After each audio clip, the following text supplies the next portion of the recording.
At 19, I inherited a $63 million tech empire from my grandma, who was secretly poisoned. My parents, who abandoned me at 9, burst into the funeral demanding control. Then her lawyer hit play on a hidden video, and what it revealed. Let's just say they weren't ready for my revenge. I still remember the sound of the door closing behind them. It was soft, almost gentle, like a breeze slipping through a crack, but it changed everything. I was only 9 years old the day my parents, Carla and Victor Bennett, dropped me off at my grandmother's house in Austin, Texas.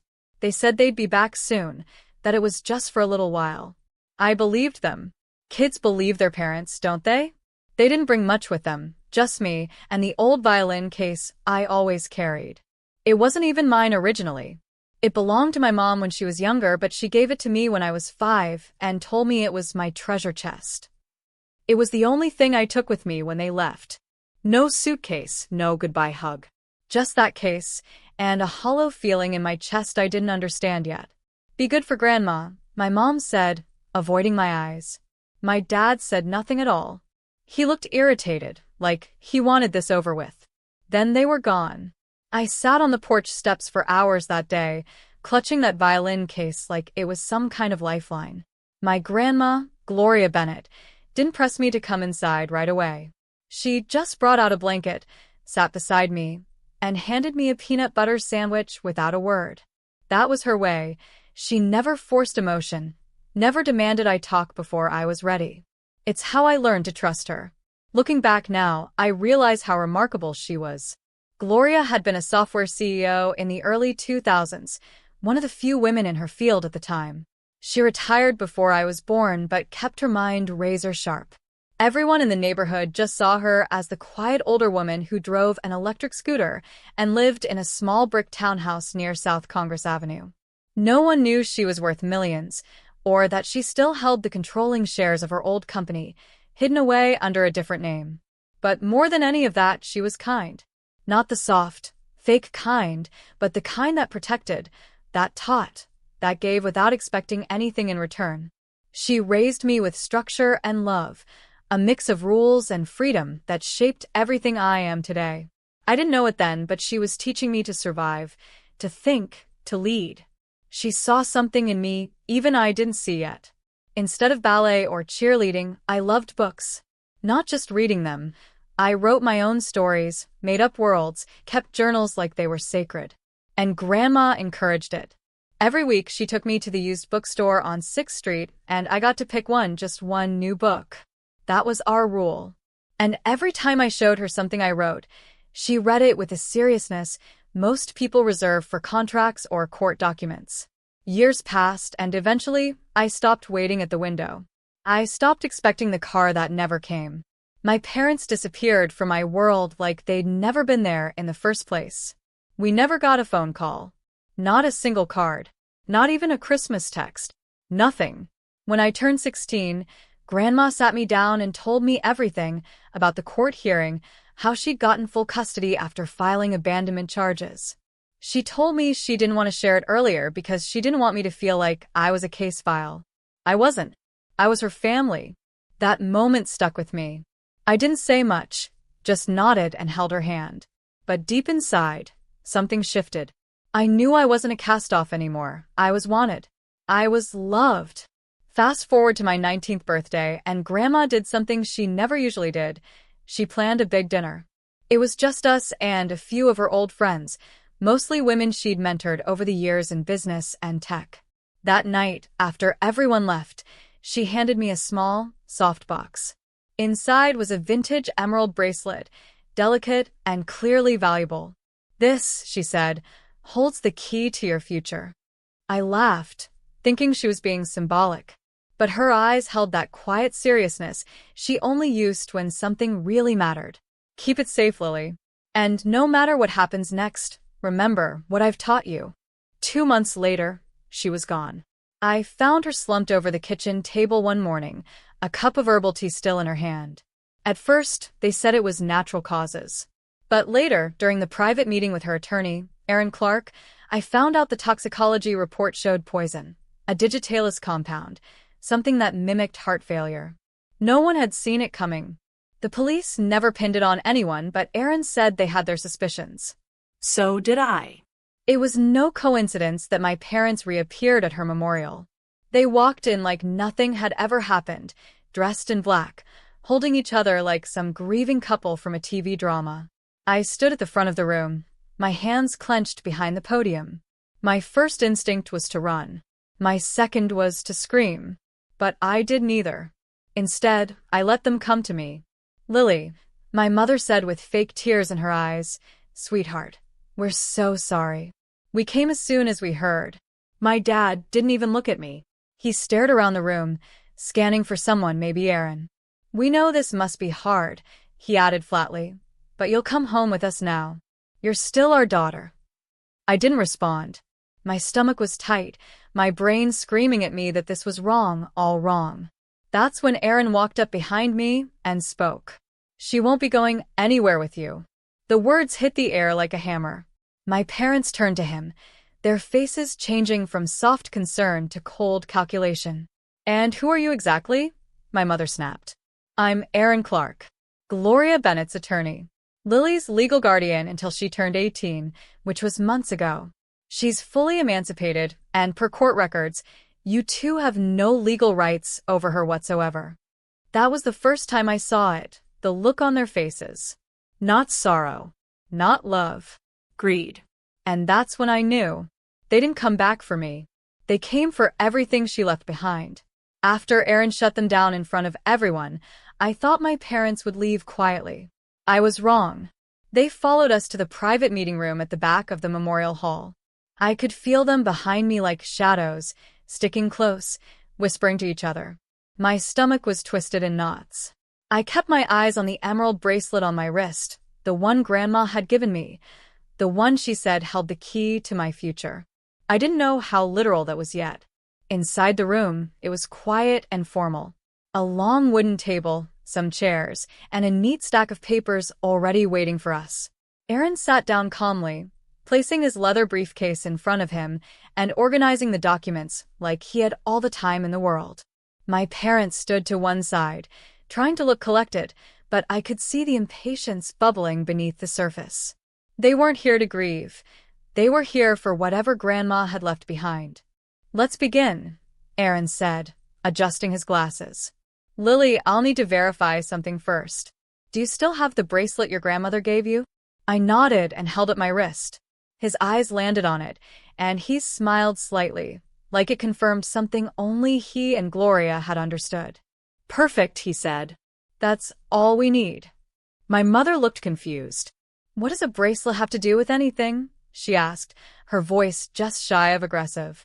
Aaron ignored her and started reading. Gloria Bennett, being of sound mind, created this 6 weeks prior to her passing. All documents have been notarized and verified legally. I'll summarize the key points. He flipped to a page and cleared his throat.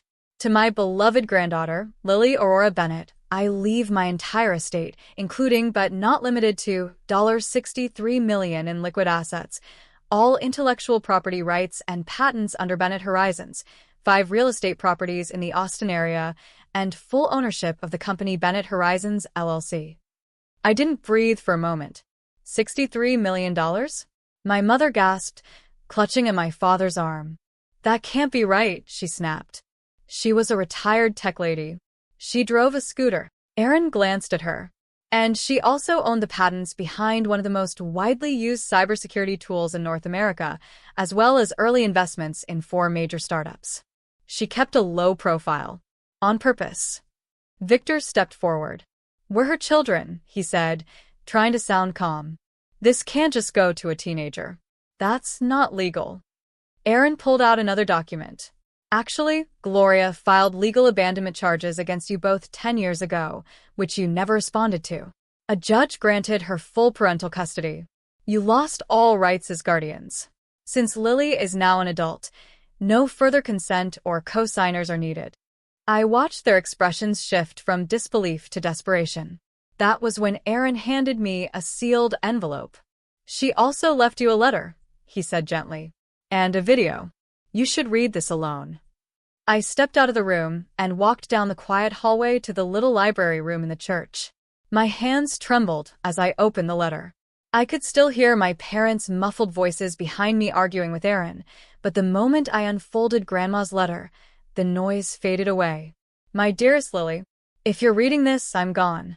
And I know your parents are trying to worm their way back in. They're not here because they love you. They're here because they think I left something behind.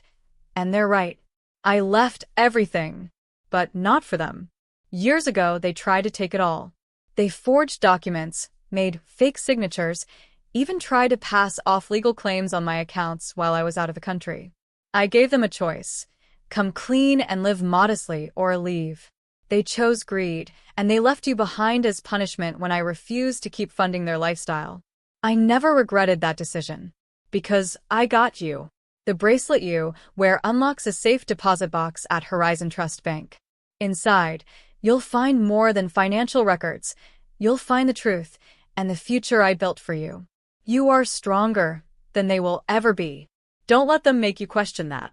With all my love, Grandma.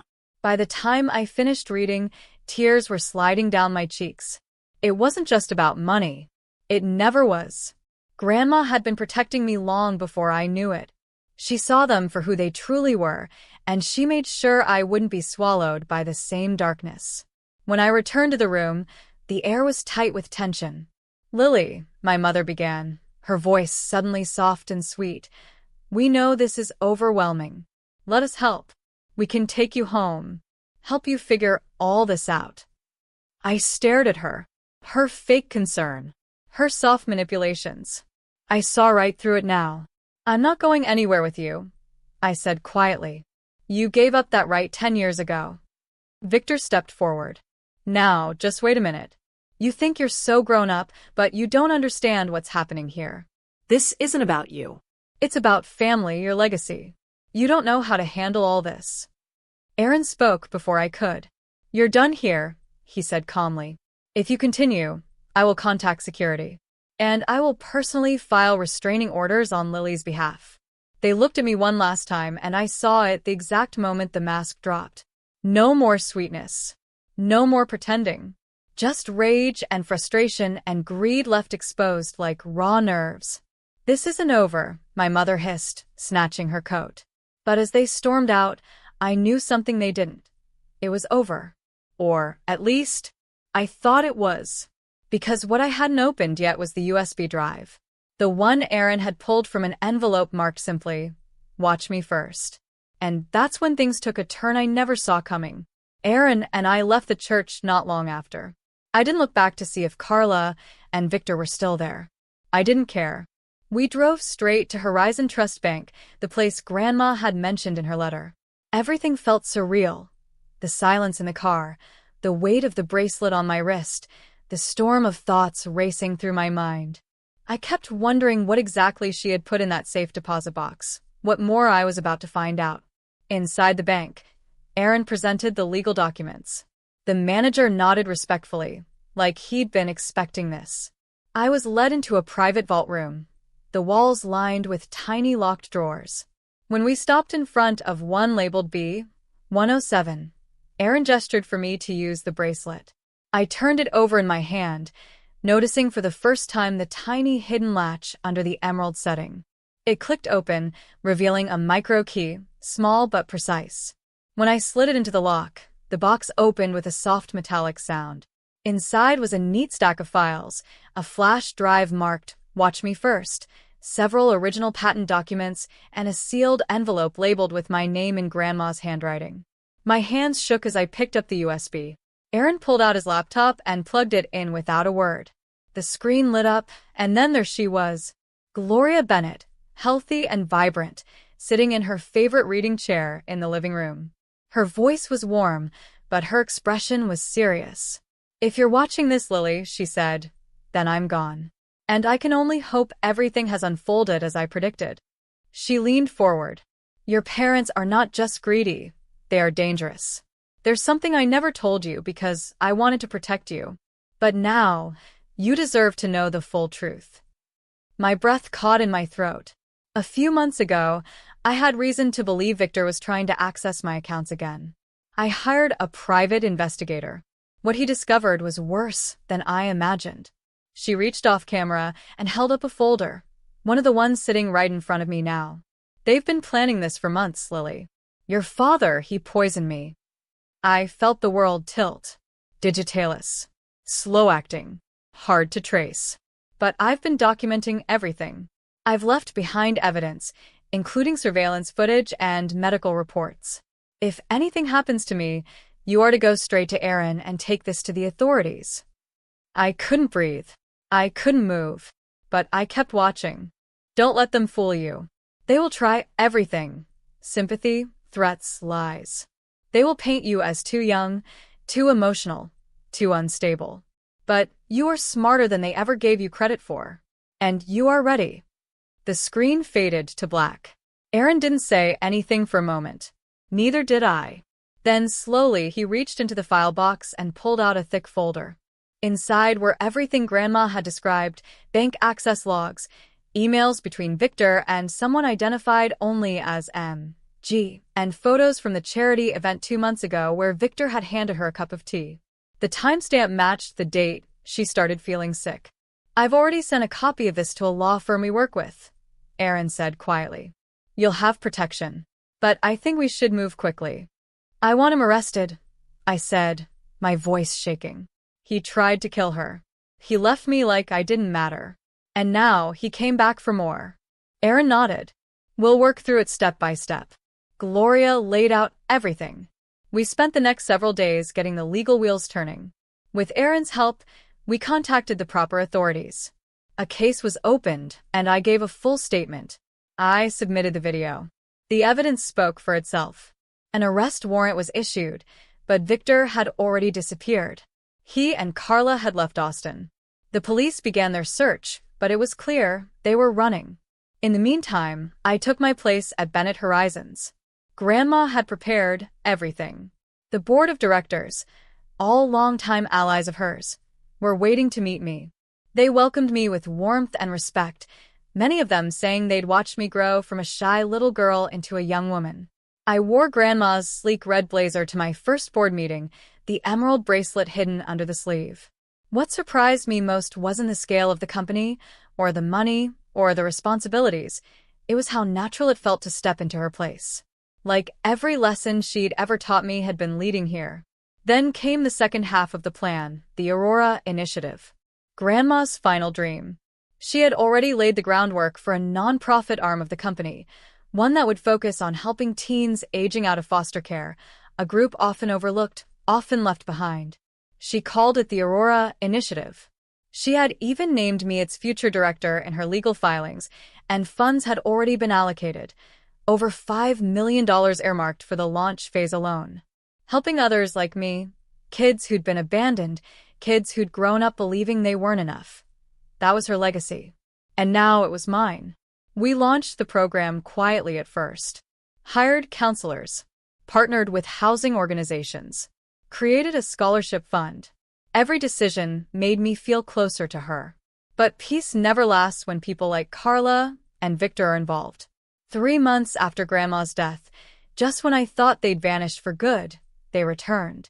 They stormed into Bennett Horizons' downtown headquarters, screaming at the front desk, demanding to see their daughter. I heard the commotion from my office. When I stepped into the lobby, I saw them. Carla in expensive clothes she probably couldn't afford, Victor unshaven and twitchy. They looked nothing like grieving parents. They looked like people desperate to get their claws into something valuable. You can't keep us out, Carla shrieked. We're her family. Security moved to block them, but I raised a hand. I'll handle this, I said. I walked up slowly, the red blazer buttoned over my blouse, the bracelet shining just enough to remind them who they were dealing with. You lost everything when you walked away from me, I said calmly. But this is worse for you, isn't it? Because now I know exactly what you are. Victor's eyes narrowed. We'll go to the press. We'll tell everyone how you manipulated her. How you stole what was ours. I smiled, just like Grandma used to when she was about to make her point. Go ahead, I said. Tell the world how you abandoned your 9-year-old daughter and poisoned your own mother for money. I'm sure the press will love that." Their faces turned pale. "You'll regret this," Carla hissed. "No," I said, taking a step forward. "I think this time you will." After they left the building that day, screaming empty threats, I stood in the lobby for a moment just breathing. I could still hear the echo of their voices, but it didn't shake me. Not anymore. The girl they abandoned at 9 was gone. I wasn't some helpless child anymore. I was standing in the headquarters of a company I now owned. I was running the business, funding a nonprofit, and living the future they tried to steal from me. I wasn't scared of them. I pitied them. That night, I sat in Grandma's old office, now mine. Her photo still sat on the shelf near the window. The chair still smelled faintly like her lavender perfume. The bracelet she gave me glowed faintly under the lamp. I opened the window and let the Austin breeze blow in. For the first time in what felt like years, I didn't feel like I was waiting for something bad to happen. I felt in control, like my life finally belonged to me. A few days later, the police located Victor in New Mexico, hiding under a false name. Carla had been staying in a cheap motel outside Dallas. Both were taken into custody. Victor was arrested on charges of attempted murder, fraud, and conspiracy. The evidence Grandma left, plus his digital footprints, was more than enough. Carla was charged with obstruction and aiding a fugitive. Neither of them spoke to me again, and I didn't care to hear from them. The trial lasted 2 months. I was called to testify. I wore Grandma's red blazer the day I took the stand. My voice didn't shake when I told the jury how they'd left me with nothing but an old violin case and vanished. I looked Victor in the eyes when I said, he didn't just try to steal money. He tried to erase the only person who ever loved me. The courtroom was silent. Victor was sentenced to 20 years in prison. Carla got 5, with no chance of contacting me as part of her plea deal. When the verdict was read, I didn't cry. I didn't cheer. I just sat still, holding Grandma's bracelet in my hand, and whispered, "We did it." Life moved forward. The Aurora Initiative launched fully 6 months later. We opened our first transitional housing center for youth aging out of the foster care system. Each apartment had a bookshelf, a writing desk, and a framed quote on the wall that read, "You are not what they left. You are what you became." I wrote that myself. It was the truth I had lived. Every time I handed a scholarship letter to a student or sat in on a mental health workshop, I felt her beside me. Every time I made a business decision at Bennett Horizons or watched our software updates roll out, I thought about the way she used to smile at me over the kitchen table. Not once did I forget what she gave me. Not just the wealth, but the strength to stand up and fight when it mattered most. I kept the old electric scooter in the garage. It didn't work anymore, but I couldn't let it go. I also kept the violin case on the bookshelf in my home office. It reminded me of the girl I once was, alone, scared, but still standing. Still hoping. Sometimes people ask me how I got here. They want to know what it's like to inherit a company, a fortune, a foundation. They want to know how I handled the pressure at such a young age. I always give them the same answer. I didn't just inherit it. I earned it. Because none of this was handed to me out of kindness. It was handed to me because someone saw who I really was before I even knew it myself. There's something else I've never told anyone, not even Aaron. On the morning of my first full day as CEO, I went to Grandma's grave. I brought the violin case with me. Inside it, I placed the first Aurora Initiative report printed and bound. Then I added a photo of the staff at Bennett Horizons on my first day and tucked in a handwritten letter. I buried it in the grass near her stone, just for her. The letter was simple. It said, "You gave me everything. I hope I'm making you proud. I miss you every day, but I carry you in everything I do. You didn't just save me. You made me. And I promise, I'll keep building what you started. Love always, Lily." Since then, I've never looked back. I don't read the gossip articles when my parents try to spin their story from jail. I don't respond when distant relatives crawl out of nowhere looking for family reconnection. I know who my family is. Family is the woman who raised me when no one else wanted me. Family is the people I work with every day, who believe in the mission. Family is the kids we help at Aurora, the ones who remind me so much of myself. Family is loyalty, not blood. And as for revenge, I don't think about it like I used to. I don't need to. Because success, happiness, and peace, they're the loudest answers to betrayal. They're the proof that I survived, and more than that, I thrived. So, if you're wondering how the story ends, it doesn't. It's still going. My name is Lily Aurora Bennett, and I'm not just my grandmother's granddaughter. I am her legacy. Resilient, fearless, and finally, free. I gave up my dreams, worked 14-hour shifts, and sacrificed everything for my family. But they repaid me with betrayal, a $50,000 loan in my name, wasted on parties, while our daughter was used like an ATM. They had no idea what I had done. The next morning, their world shattered. I never planned for my life to turn out this way. If you had told me 10 years ago that I would spend most of my 20s buried under someone else's problems, I might have laughed in your face. But that's what happens when you grow up in a family that sees you as a provider rather than a daughter. I was just 18 when I started working at Westside Auto Repairs in Houston, Texas. It wasn't glamorous, but I was good at it, damn good. While other girls my age were heading off to college or figuring out their futures, I was underneath cars, covered in grease, fixing engines like a pro. My boss, Rick, saw my potential early on and took me under his wing. He always said, "Mia, you've got the hands of a surgeon and the brain of an engineer. Don't waste it." But I did waste it on my family. See, my parents, Jack and Linda, had never been great with money. My dad was a retired truck driver, but that didn't mean he had retired from making bad decisions. His gambling problem had been a shadow over our lives for as long as I could remember. Some weeks, he'd win big, and we'd eat steak for dinner.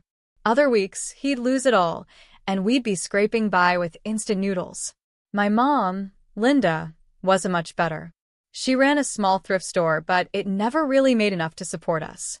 She was always struggling to pay rent, always behind on bills, always coming to me with those guilt-ridden eyes, asking for just a little help to get through the month. And I always gave in. Then there was Sophia, my younger sister. Sophia was the star, the princess, the golden child.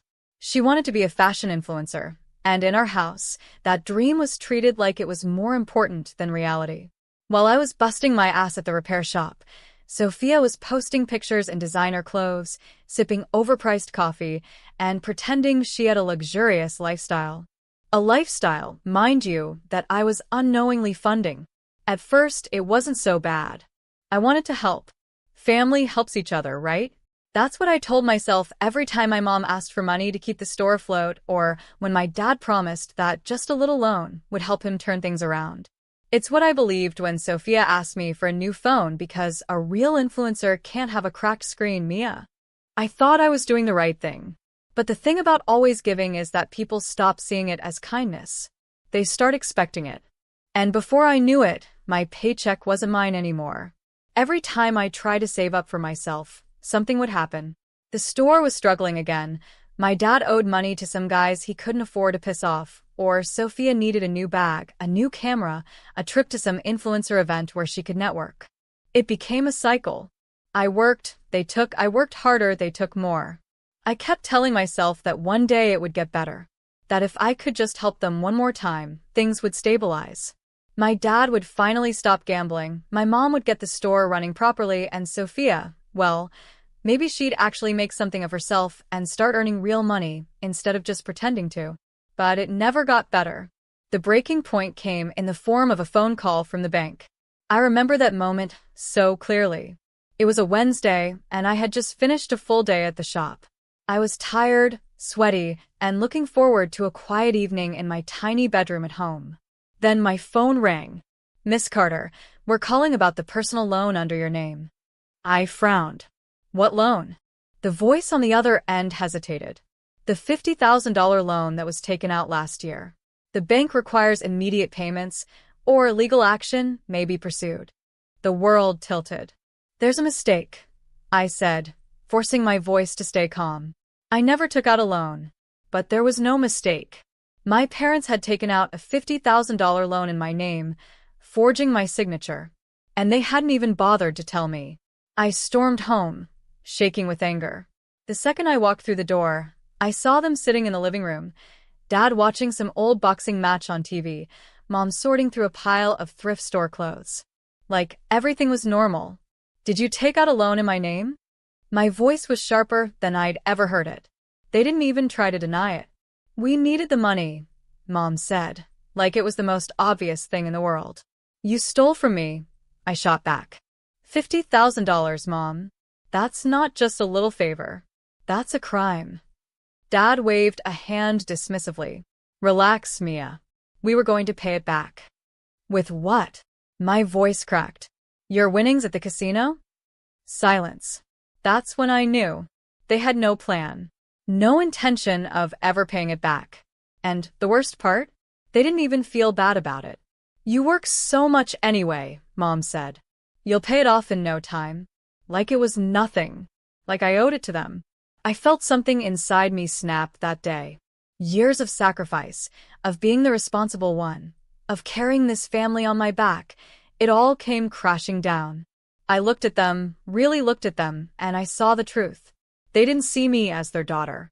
They saw me as their personal bank account. And I was done. I don't remember how long I stood there, staring at them. My parents. The people who were supposed to protect me, support me. Instead, they had robbed me blind, without a second thought. The anger inside me burned so hot I could barely breathe. I wanted to scream. I wanted to throw something. But what would that change? They wouldn't suddenly feel guilty. They wouldn't magically become better people. No, they would just find a way to manipulate me into fixing their mess. That night, I packed a bag. I didn't say a word. I didn't argue or let them try to twist things around. I just walked out. And for the first time in my life, I didn't look back.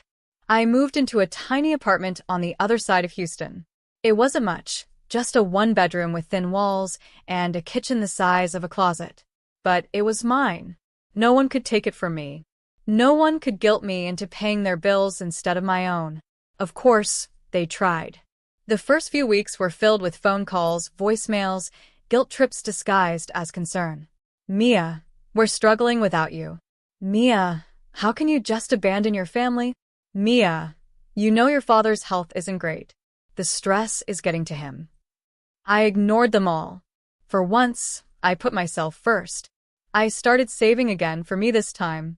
Every dollar that used to disappear into my family's never-ending black hole of problems went straight into my bank account. My boss, Rick, noticed the change in me. You finally thinking about opening your own shop? He asked one day. I had always talked about it. My dream. A place where I could build custom cars, work on high-end restorations, be my own boss. But every time I got close, something pulled me back. Some new crisis, some new excuse to put my own future on hold. Not anymore. Yeah, I told him. I think I am. Things were finally starting to turn around. And then Sophia happened. It had been months since I had any real contact with my family, but I still kept up with things through social media. It was impossible not to. Sophia made sure everyone knew how amazing her life was. She wasn't just an influencer, she was a brand. At least, that's what she wanted people to believe. She posted pictures in designer outfits, luxury vacations, expensive brunches with Houston's elite. But I knew the truth. Every handbag, every five-star dinner, every first-class plane ticket, she wasn't paying for any of it. Some of it came from brand sponsorships, sure. But most of it? It was just another scam. She'd borrow money from family members, never paying them back. She'd sweet-talk her way into exclusive events, pretending she was more important than she was. She even rented luxury cars and took pictures in front of mansions that didn't belong to her. She lied for a living. And people ate it up. Then one day, I saw something that made my blood run cold. Sophia had posted a picture of our parents, smiling in their thrift store. The caption? So grateful for my amazing sister Mia, who always makes sure Mom and Dad are taken care of. Family first, always. And the comments flooded in. You're so lucky to have such a supportive sister. Mia sounds like the best sibling ever. Family is everything. I wanted to throw my phone across the room. Family? Family? The same people who stole from me? The same sister who never worked a real job in her life? Now she was using my name to boost her image? No. I wasn't going to let this slide. I made a mistake that night. I called her. She picked up on the first ring, her voice dripping with fake sweetness. Mia, it's been forever. How's my favorite big sister? Cut the crap, Sophia, I snapped. Why are you posting about me like I'm still paying for everything? A pause. Then a laugh. Oh, that? It's just social media, Mia. People love a good family story. Yeah? And what happens when they find out it's a lie? She sighed like I was being unreasonable. Mia, relax. It's not like it hurts you. If anything, it makes you look good. People love the hardworking, supportive older sister. It's good PR. I don't need PR, Sophia. I need you to stop using my name to make yourself look better. Silence. Then, in the same sugary tone, she said, I'd be careful if I were you. People like me, Mia. A lot of people. You're just some mechanic. No one cares what you have to say. I clenched my fists so hard my nails dug into my palm. Stay out of my life, Sophia. I hung up. I should have known that was only the beginning. A few months later, I saw it. Sophia was throwing a massive celebration party for hitting 500,000 followers. It was all over social media, local influencers, celebrities, investors. The kind of event that would take her career to the next level. But I wasn't invited. That part didn't surprise me. What did? She had erased me. Family photos on the wall. I wasn't in them. Old pictures from our childhood, cropped to make it look like I never existed. Even the few posts where she used to mention me? Deleted. Like I was never part of her life. Like I didn't spend years sacrificing everything to support her. I felt something I hadn't felt in a long time. I wasn't just angry. I was done. She wanted to erase me? Fine. But I had one final lesson to teach her. And this time, I wasn't going to play nice. The night of Sophia's big party, I sat in my apartment, scrolling through her endless posts. Everything about her was a performance. The glowing lights, the perfectly curated guest list, the designer dress she probably couldn't afford. It was all for show. And the worst part? People bought into it. They believed she was someone important, someone worth admiring. I wasn't angry that she didn't invite me. I wasn't even surprised that she had erased me. What burned was the lie. For years, I had been the one holding our family together, paying the bills, covering the debts, making sure my parents didn't end up on the streets. And yet, here she was, standing in front of hundreds of guests, acting like she built everything on her own. I had enough. I wasn't going to sit quietly while she thrived off my sacrifices. She wanted to be famous? Fine. I was about to give her exactly what she deserved. I spent the next 2 hours gathering everything I needed. Screenshots of unpaid invoices from brands she worked with, emails from people she had scammed into lending her money, receipts proving she rented luxury items just to take pictures with them. All of it. Then I found the biggest piece of evidence. An email from a major brand, one that Sophia had claimed to be partnered with, threatening legal action for falsifying a sponsorship deal. That was the moment I knew. This wasn't just some petty influencer drama. She had built her empire on fraud. And I had the proof to bring it all down. I didn't hesitate. I sent everything to several fashion industry blogs, along with a simple message. You might want to double-check who you're doing business with. Then I waited.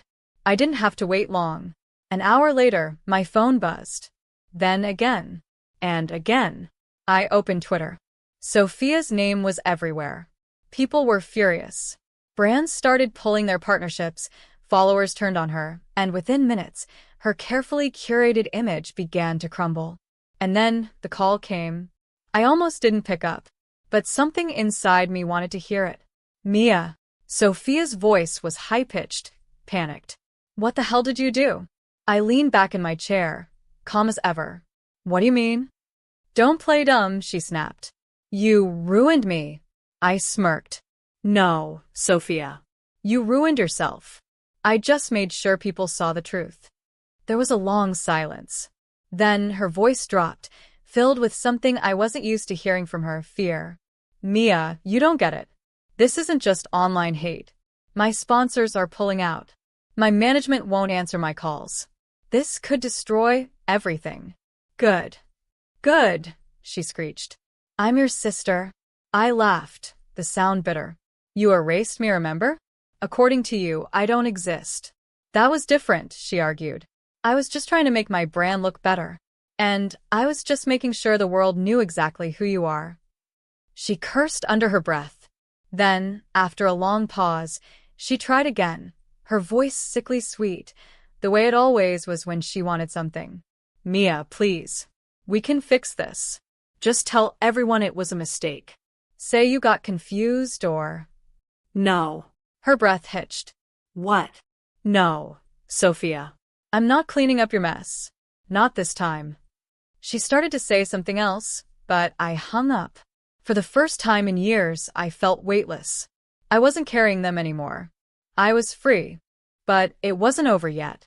Because after Sophia, my parents came crawling back. It started with my mom. She showed up at my shop the next morning, acting like nothing had happened. I was under the hood of a 1969 Mustang, completely focused, when I heard the familiar sound of her voice. Mia, sweetheart. It's been so long. I wiped my hands on a rag and turned around slowly. There she was, standing in my garage, dressed in her usual second-hand clothes, but with the same calculating look in her eyes. What do you want, Mom? I asked flatly. She gasped, clutching her chest like I had just slapped her. Is that any way to greet your mother? I didn't answer. She sighed dramatically. Look, I know things have been tense between us, but this whole thing with Sophia, it's bad, Mia. Really bad. The poor girl is a mess. Not my problem. I turned back to the Mustang. Mia. Her voice was sharper now. Don't be cruel. She's your sister. Oh, now we're sisters? Funny, because last time I checked, I wasn't even invited to her party. You know how she is, Mom said dismissively. She gets carried away. But she needs your help now. We all do. And there it was. The real reason she was here. Let me guess, I said, crossing my arms. She lost her sponsorships. No more easy money. And now, she needs someone to clean up her mess. Again. My mom hesitated. That was all the answer I needed. Let me make something very clear, I said, my voice firm. I don't owe you anything. Not you, not Dad, and definitely not Sophia. You stole from me, used me, treated me like I was nothing more than a bank account. And now that everything's falling apart, you suddenly remember I exist? Mia, please. Get out. Her eyes widened. You don't mean that. I do. For the first time, my mother looked truly afraid, because she realized in that moment that she had pushed me too far. She opened her mouth to say something else, but I didn't give her the chance. I turned back to the car and got back to work. After a long moment, she finally got the message. She left. That night, my father tried calling. I let it go to voicemail. By the next morning, I blocked both of them. For the first time in my life, I chose myself. And I had never felt stronger. After I blocked their numbers, I waited for the guilt to creep in. For that familiar ache in my chest, the one that had always made me second-guess myself whenever I tried to set boundaries. But this time, it didn't come. Instead, I felt something new, peace. For the first time in my life, I wasn't waking up dreading another phone call, another demand, another emergency that wasn't mine to fix. The silence was strange at first, but I got used to it quickly. I threw myself into work, focusing on my own future instead of theirs. A few weeks passed, and Sophia's downfall was still making headlines in influencer circles.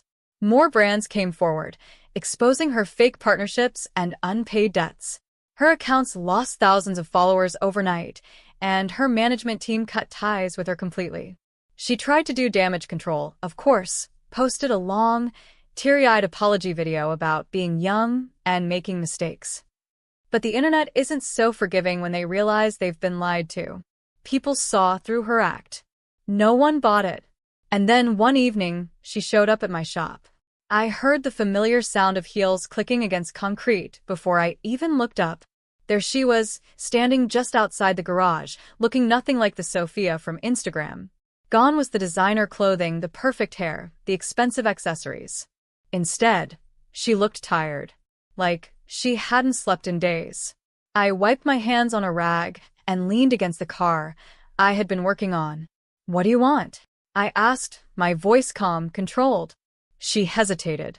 "Can we talk?" I didn't answer, just gestured toward the bench outside the shop. She walked over, sitting down like she had the weight of the world on her shoulders. For a long time, neither of us spoke. Finally, she let out a breath and said, "I lost everything, Mia." I didn't react. I just waited.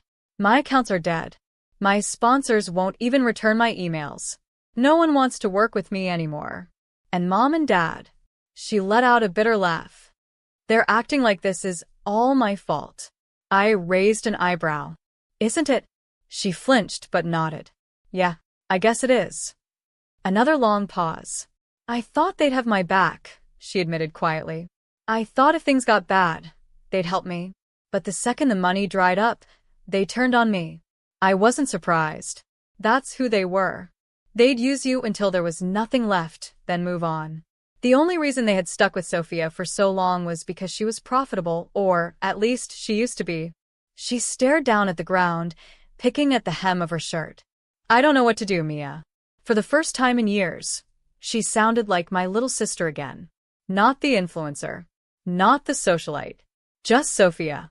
And maybe once upon a time, that would have been enough. Maybe I would have given her another chance, helped her rebuild. But I knew better now.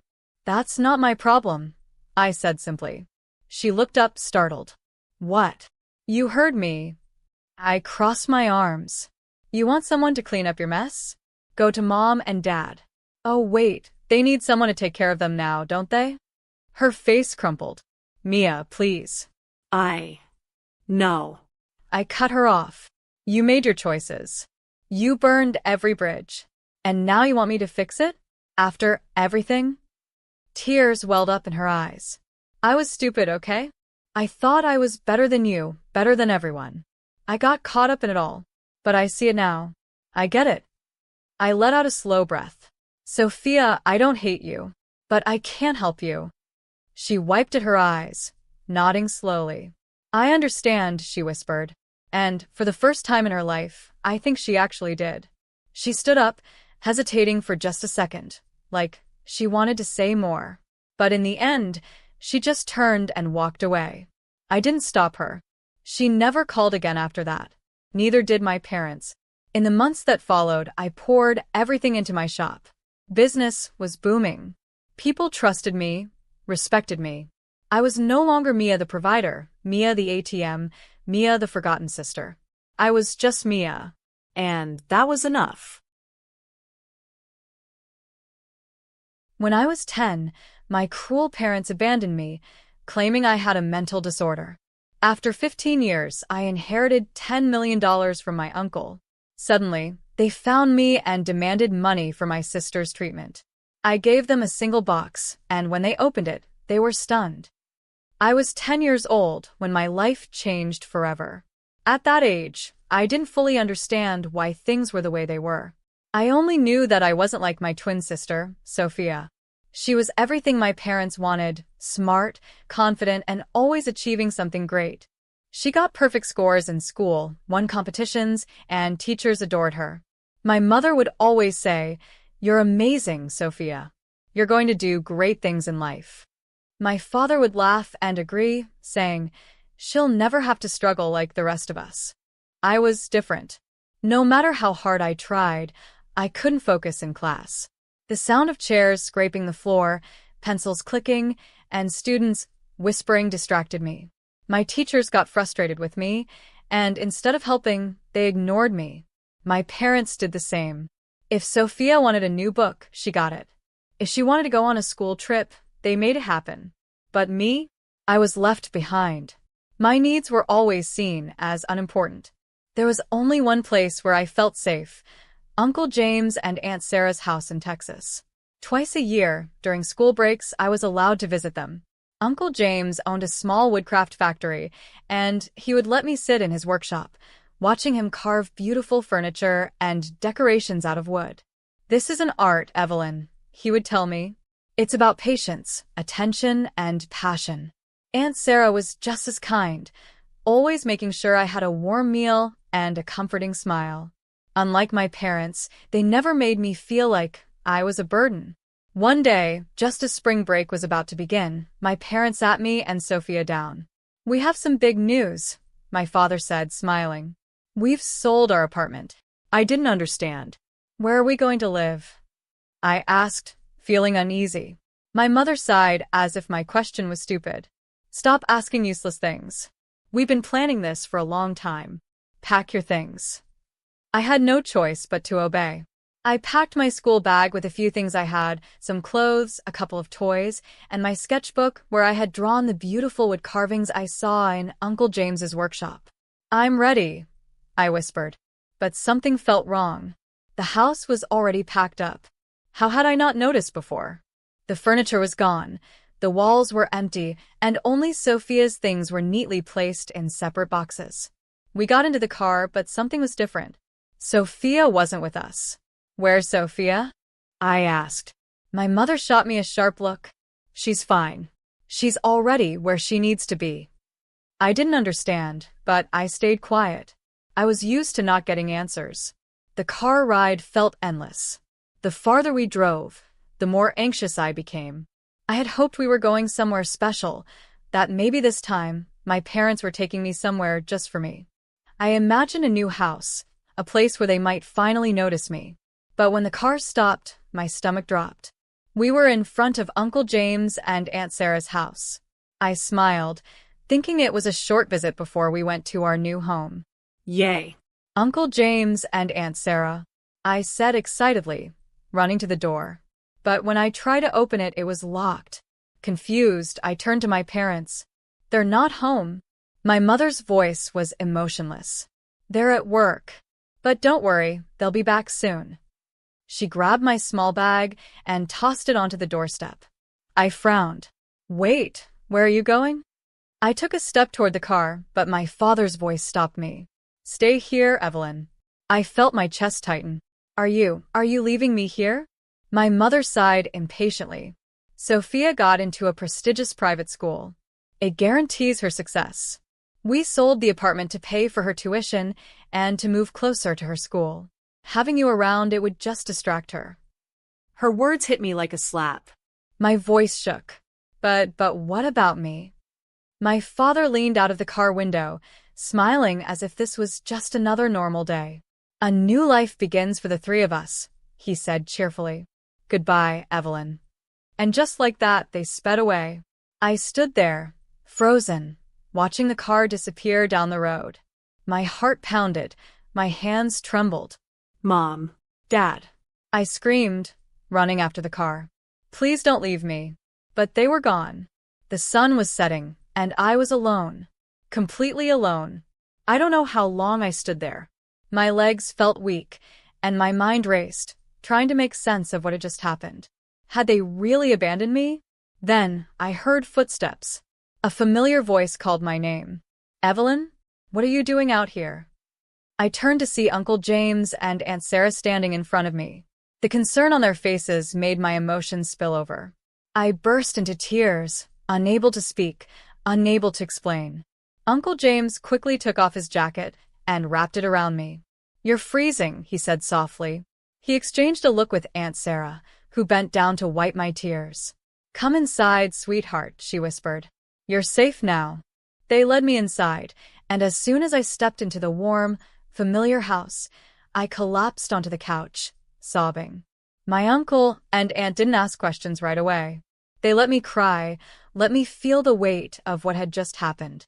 After a while, Uncle James stood up and said, "I need to call your parents." I listened as the conversation turned into an argument. Uncle James's voice was angry, something I had never heard before. "How could you do this?" he demanded. "You abandoned your child like she was nothing." I couldn't hear what my father said on the other end, but whatever it was, it only made my uncle's fury grow. Then don't bother coming back. She's staying with us." With that, he slammed the phone down. He turned to me, his expression softer now. "Evelyn," he said gently, "you're home now." Aunt Sarah pulled me into a hug. "You don't have to worry about anything anymore," she whispered. "You're safe with us." For the first time that night, I let out a deep breath. My parents were gone, and I was abandoned. But in that moment, I wasn't alone. I still didn't know what the future held, but one thing was clear. My life had just started over. For the first few weeks after my parents abandoned me, I barely spoke. My mind kept replaying that moment. The car driving away, my mother's cold words, my father's cheerful farewell, as if he was just dropping me off at school instead of leaving me behind forever. I felt like a discarded piece of trash, something unwanted and unnecessary. Every night, I lay awake, staring at the ceiling, wondering if I had done something wrong. Maybe if I had tried harder in school. Maybe if I had been more like Sophia. Maybe then they would have kept me. But no matter how much I wished it, the truth didn't change. They were gone, and they weren't coming back. Uncle James and Aunt Sarah never once made me feel like an outsider. They never treated me like a burden. Aunt Sarah made sure I had warm meals, clean clothes, and a room of my own. She would sit beside me at night, brushing my hair gently, whispering, "You're safe here, sweetheart. You don't have to be afraid anymore." Uncle James was patient with me. He never pushed me to talk about what had happened. Instead, he kept me close, introducing me to the world of woodcraft. Every day after school, I followed him to his small factory, watching as he skillfully carved pieces of wood into beautiful furniture, sculptures, and decorations. "You don't have to be good at school to be good at something," he told me one day. "You just have to find what you love and work hard at it." At first, I just watched, fascinated by the way his hands moved effortlessly, shaping rough wood into something beautiful. But one day, he handed me a small block of wood and a carving knife. "Try it," he said with a warm smile. "See how it feels." I was hesitant at first. I had never been good at anything before. But as I dragged the knife across the wood, something changed. My hands felt steady, my mind focused in a way it never had in school. I lost myself in the motion, carving simple patterns, feeling the texture of the wood under my fingers. For the first time in my life, I felt capable. Days turned into weeks, weeks into months. Slowly, I began to heal. The sadness was still there, but it wasn't as crushing anymore. My uncle and aunt had given me a new home, a new life, and a new passion. Woodcraft became my escape, my therapy. I would sit for hours carving small figures, intricate patterns, anything that came to my mind. Uncle James taught me everything he knew: how to smooth rough edges, how to shape the wood into something elegant, how to bring my ideas to life. But even with all the love and support I received, some wounds didn't heal so easily. School was still hard. My teachers weren't cruel, but they didn't understand me the way Uncle James and Aunt Sarah did. I still struggled to concentrate, still found it difficult to communicate my thoughts properly. My classmates didn't bully me, but they didn't try to befriend me either. I was just there. Invisible. Except for one person. Her name was Lena, and she was different from the other kids. She didn't care that I wasn't the smartest or the most social. She just sat with me during lunch, talked to me about silly things, and invited me over to her house without making me feel like she was doing me a favor. She made me feel normal. "You don't talk much, but that's okay," she once said with a grin. "I talk enough for both of us." For the first time, I had a friend.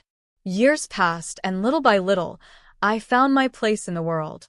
By the time I turned 18, I was no longer the scared, broken child my parents had abandoned. I had grown into someone new, someone stronger. Uncle James let me take on bigger projects at the factory, trusting me with more responsibilities. By then, I could carve furniture, decorative pieces, and even custom orders for clients. I had turned my passion into a skill, and for the first time, I felt valuable. Then one day, something unexpected happened. I was working late in the workshop when Aunt Sarah walked in, holding her phone with a strange look on her face. "Evelyn," she said carefully, "your parents called." My hands froze. A sharp, cold feeling ran through my chest. What? I whispered. She hesitated before continuing. They want to talk to you. I hadn't heard their voices in 15 years. I hadn't even thought about them in a long time. But now, just hearing that they had called sent my heart racing. I shook my head. I don't want to talk to them. Aunt Sarah nodded, respecting my decision. I told them that. But they're coming here. I felt like the air had been knocked out of my lungs. They what? They're coming to Texas, she said, her voice tight. Tomorrow. I couldn't breathe.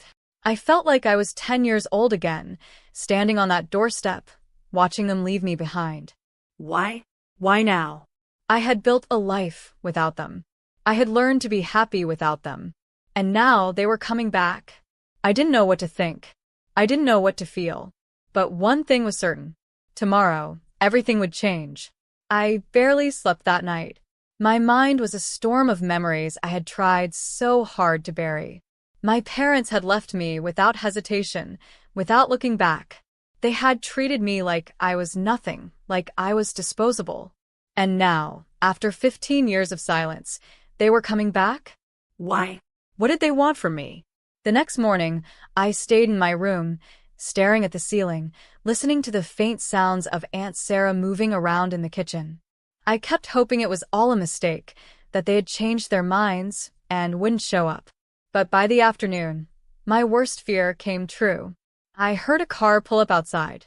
My stomach twisted painfully. Aunt Sarah knocked gently on my door. Evelyn, they're here. I didn't want to go. I didn't want to see them. But a part of me needed to. Not because I missed them, but because I wanted answers. I wanted to know why now. I walked out slowly, my heart pounding so hard it hurt. When I stepped onto the porch, I saw them. My parents. They looked different. My father, once sharp and confident, now had a slouched posture, a tired, defeated look in his eyes. My mother, who used to pride herself on looking perfect, had deep wrinkles, her expensive clothes replaced with worn-out jeans and a faded sweater. But the most shocking thing was that they smiled when they saw me. Evelyn, my father said cheerfully, stepping forward like we were long-lost family reuniting after years apart. You've grown so much. I took a step back. My hands curled into fists. I didn't trust that smile. My mother's eyes scanned the house, her gaze lingering on the woodcraft workshop. It's nice here, she said, nodding. Much better than I expected. Aunt Sarah stepped beside me, arms crossed. What do you want? Her voice was sharp, protective. My father sighed dramatically, as if he were exhausted from carrying some great burden. Evelyn, we need your help. There it was. The real reason they had come. Help. My voice was cold. You left me when I was 10. I haven't heard from you in 15 years. Now you need my help. My mother pursed her lips, as if she were annoyed by my attitude. We made mistakes, she said in a forced, apologetic tone. But we're still your parents. I felt something snap inside me. No, you're not. You gave up that title the day you drove away and never looked back. My father sighed, rubbing his temples as if I was the one being difficult. Look, Evelyn, we're in trouble. We lost everything. Our house, our jobs. And Sophia, well, she isn't doing so well either. My breath caught in my throat. Sophia. I hadn't thought about her in years. I remembered how perfect she was in my parents' eyes, how she had everything handed to her. What happened to her? As if reading my mind, my mother shook her head. She was doing great for a while. Got into the best college, had a high-paying job, but then she just failed. Failed? I frowned. She couldn't handle the pressure, my father muttered. She quit her job, shut herself in her apartment. Wouldn't even open the door for us. We had to leave her behind when things got bad for us. A bitter laugh escaped my lips. So, you abandoned her too? Neither of them answered. That was all I needed to know. And now you're here, I said, my voice steady. Because you need money. My mother gave me a fake smile. You've done well for yourself, haven't you? She glanced toward Uncle James's workshop. We heard you're running a successful business. Your father and I were thinking we could help. Become part of the family business. I felt sick. They weren't here because they cared. They weren't here because they regretted what they did. They were here because they wanted something from me. I shook my head. No. My father frowned. No. No, I took a step forward, my heart pounding. You left me when I was a child. You treated me like garbage. And now that you've lost everything, you want to use me? No. I don't owe you anything. My mother's smile disappeared. You're being ungrateful. That made my blood boil. Ungrateful. I took another step toward her. You left me to fend for myself at 10 years old. You treated me like I wasn't even a person. And now you expect me to just hand over my life to you. My father's face darkened. Evelyn, we're your family. Blood is blood. I clenched my jaw. No. Family is the people who love and support you. And that's not you. There was silence. Then Aunt Sarah did something that nearly made me laugh. She walked back into the house and returned with a bag of salt. My mother's eyes widened. What are you doing? Aunt Sarah smirked. Bad luck, she said simply, before throwing a handful of salt right at them. My parents flinched. What the? Uncle James joined in, tossing salt right at my father's face. You abandoned Evelyn once. You don't get to waltz back into her life like nothing happened. I grabbed the bag and, with one final, satisfying move, I dumped the rest of the salt onto them. My mother gasped in outrage. My father looked furious. Get out, I said. And don't ever come back. They tried to argue, but Uncle James stepped forward, his expression dark. If you don't leave right now, I'll make sure the sheriff knows you're trespassing. That did it. My parents, covered in salt, glared at me one last time before storming off. As they got into their car, my mother rolled down the window and spat. You'll regret this, Evelyn. But I didn't. I watched as their car disappeared down the road, just like it had 15 years ago. But this time, I wasn't crying. I wasn't broken. I turned to Aunt Sarah and Uncle James, my real family. They smiled at me proud. I had won. But something told me this wasn't over yet. A few weeks passed after my parents left, but I couldn't shake the feeling that it wasn't over. I wanted to believe they had given up, that they had finally accepted I was not going to be their lifeline. But deep down, I knew better. People like them didn't just walk away without trying to take what they thought they deserved. Then, one evening, just as the sun dipped below the horizon, a knock echoed through the house. At first, I thought it was a customer for the workshop, but the way the knocking grew louder, more impatient, sent a chill down my spine. Uncle James answered the door, and for a moment, there was silence. Then, I heard his voice, sharp and commanding. What do you want? I walked toward the entrance, my heart racing. And there she was. Sophia. She stood on the porch, looking nothing like the confident, perfect sister I remembered. Her once polished appearance was gone. Her hair was unkempt, her clothes wrinkled, and her eyes looked hollow, as if she hadn't slept in days. She looked at me, and for the first time in my life, there was no smugness, no superiority. Just shame. Evelyn, she whispered. I didn't know where else to go. I didn't say anything. I didn't know what to say. This was the sister who had spent years looking down on me, who had refused to acknowledge my existence in school, who had everything handed to her while I was tossed aside like trash. And now? She was here, abandoned just like I had been. Aunt Sarah stepped beside me, arms crossed. Where are your parents? Sophia let out a bitter laugh. Gone.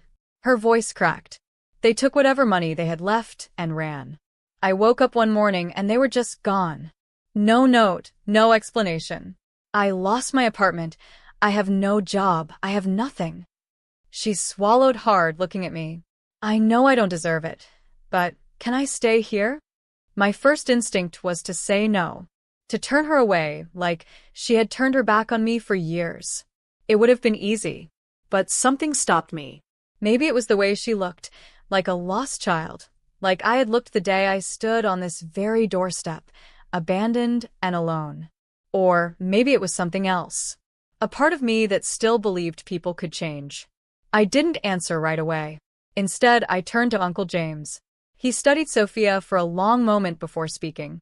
"You can stay," he said, "but under one condition." She nodded quickly. "Anything." "You work," he said simply. "You want to stay here? You earn your place. No handouts." I expected her to hesitate, to argue. But she didn't.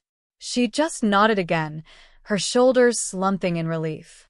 "Okay, I'll do whatever you need." And so, Sophia stayed. At first, it was awkward. We barely spoke, only exchanging words when necessary. But as time passed, I saw something shift in her.